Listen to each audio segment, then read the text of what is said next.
Hello बच्चों, चलिए प्रश्न को देखते हैं। प्रश्न है PCl5 की संरचना की विवेचना कीजिए। तो बच्चों यहाँ पर हमें PCl5 की संरचना को जानना है क्या होता है। तो बच्चों इस प्रश्न की मुख्य अवधारणा की बात करें, अवधारणा, तो यहाँ पर बच्चों PCl5 की संरचना की बात करें तो PCl5 में बच्चों केंद्रीय परमाणु क्या होता है। केंद्रीय परमाणु यहाँ पर फास्फोरस होता है। केंद्रीय परमाणु क्या होता है बच्चों, फास्फोरस होता है। और केंद्रीय परमाणु का बच्चों संकरण क्या होता है, संकरण।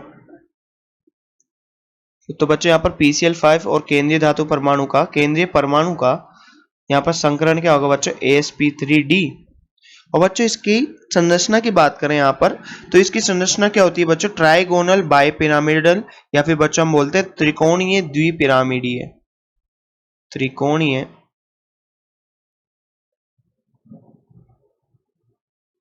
द्विपिरामिडीय, पिरामिडीय।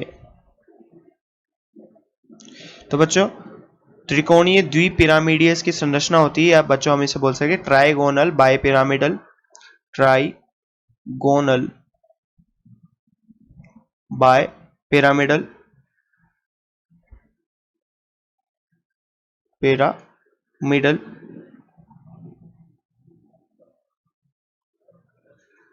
तो बच्चों यहाँ पर त्रिकोणीय द्विपिरामिडीय होती है इसकी संरचना। तो बच्चों यहाँ पर हमने इसका संकरण देखा। अब बच्चों बात करें यहाँ पर PCl5 की संरचना की, वो किस प्रकार दिखता है। तो हमने यहाँ पर त्रिकोणीय द्विपिरामिडीय इसने लिख लिया कि यहाँ पर इसकी संरचना ऐसी होती है। तो बच्चों यहाँ पर इसका चित्र बनाते हैं यहाँ पर। तो बच्चों यहाँ पर केंद्रीय परमाणु क्या होता है, फास्फोरस। और बच्चों त्रिकोणीय द्विपिरामिडीय होती है, तो सबसे पहले यहाँ पर ये क्लोरीन यहाँ जुड़ा होता है। ये बच्चों निरक्षीय स्थिति है।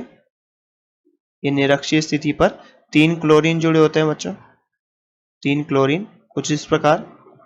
ये बच्चों इनकी निरक्षीय स्थिति होती है। और अक्षीय स्थिति पर 2 क्लोरीन और जुड़े होते हैं बच्चों, ये क्लोरीन यहाँ। और निरक्षीय स्थिति पे 2 क्लोरीन और Cl, और बच्चों यहाँ पर Cl।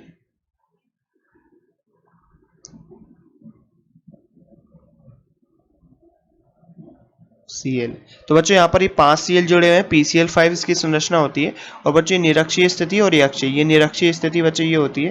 और ये त्रिकोणाकार बनती है, इसलिए बच्चों में त्रिकोणाकार द्विपिरामिडल बोलते हैं। और बच्चों यहाँ पर ये इस बंध लंबाई की बात करें तो बच्चों ये 202 पिकोमीटर की होती है, 202 पिकोमीटर। और बच्चों इस वाली बंध लंबाई की बात करें तो ये बच्चों 240 पिकोमीटर की होती है, ये वाली बंध। और बच्चों ये 202 पिकोमीटर की होती है।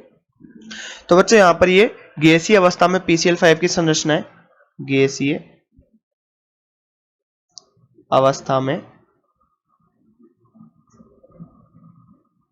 PCl5 की संरचना। और बच्चों जब हम PCl5 को गर्म करते हैं तो क्या होता है, गर्म करने पर ये उत्क्रमणीय अभिक्रिया होती है। यहाँ पर हीट का साइन, गर्म करते हैं तो PCl3 तथा Cl2 में टूटता है। तो बच्चों जैसा कि हमसे प्रश्न में पूछा गया था PCl5 की संरचना की विवेचना कीजिए, तो बच्चों हमने यहाँ पर देखा PCl5 की क्या संरचना होती है और इसका क्या नाम होता है। तो बच्चों आशा करते हैं आपको प्रश्न समझ में आया होगा। धन्यवाद।